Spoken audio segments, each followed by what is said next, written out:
गुजरात शहर में एक लड़का रहता था जिसका नाम उत्कर्ष था। जो 35 साल का था। उसने सोचा कि मैं अपने परिवार के साथ पिकनिक के लिए देहरादून जाऊं, जहां उसने 6 से 7 दिन अपने परिवार के साथ बिताए।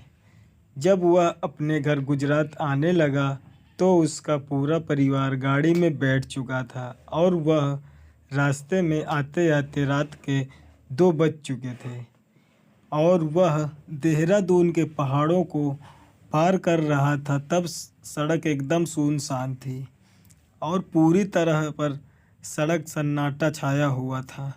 अचानक उत्कर्ष की गाड़ी के आगे एक औरत दिखाई दी, जिसके काले घने लंबे बाल और सफ़ेद रंग की साड़ी पहनी हुई थी और वह दूर से ही हाथ हिलाकर गाड़ी को रुकने का इशारा कर रही थी। औरत को देखकर उसकी माँ ने कहा, बेटा गाड़ी मत रोको, पता नहीं यह कैसी औरत होगी जो रात के समय सड़क पर घूम रही है। क्या पता यह कोई लुटेरन हो या फिर कोई बुरा साया। तब तक गाड़ी उस औरत के पास में पहुंच गई और ज़ोर ज़ोर से गाड़ी का दरवाज़ा पीटने लगी। उसको देखकर ऐसा लग रहा था कि मानो यह बहुत मुसीबत में फंसी हो। उत्कर्ष की माँ ने बोला, गाड़ी का दरवाज़ा मत खोलो, लेकिन उत्कर्ष ने बोला कि यह औरत किसी बड़े घर की और शरीफ दिख रही है और लगातार रोए जा रही है। एक बार इससे बात करके देख लेते हैं। और उसने गाड़ी का दरवाज़ा खोलकर पूछा, क्या बात है और आपको कहाँ तक जाना है? आप क्यों रो रही हो?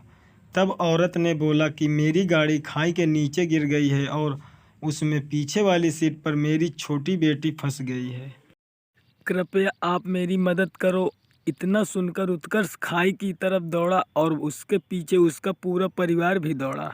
उत्कर्ष सड़क के नीचे खाई में उतरा और गाड़ी का दरवाज़ा पीटने लगा, लेकिन दरवाज़ा नहीं खुल रहा था। उसने किसी तरह से ईंट से पीटकर गाड़ी का कांच तोड़ दिया और लड़की को उतार लिया। वह लड़की लगातार रोए जा रही थी। मैंने बोला, बेटा तुम्हारी मम्मी पीछे ही खड़ी है, अपनी मम्मी के पास जाओ।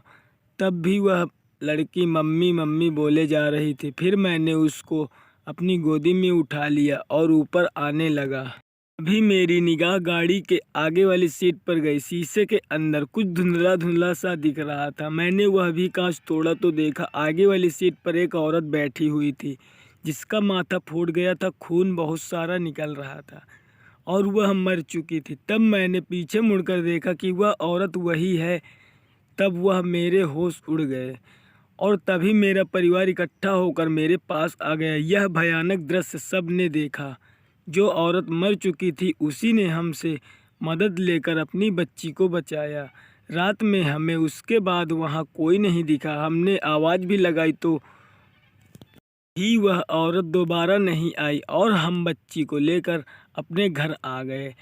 अभी तक वह लड़की हम लोगों के साथ हमारे घर में रहती है। उसकी माँ ना तो हमें कहीं दिखाई दी और ना ही कभी परेशान किया।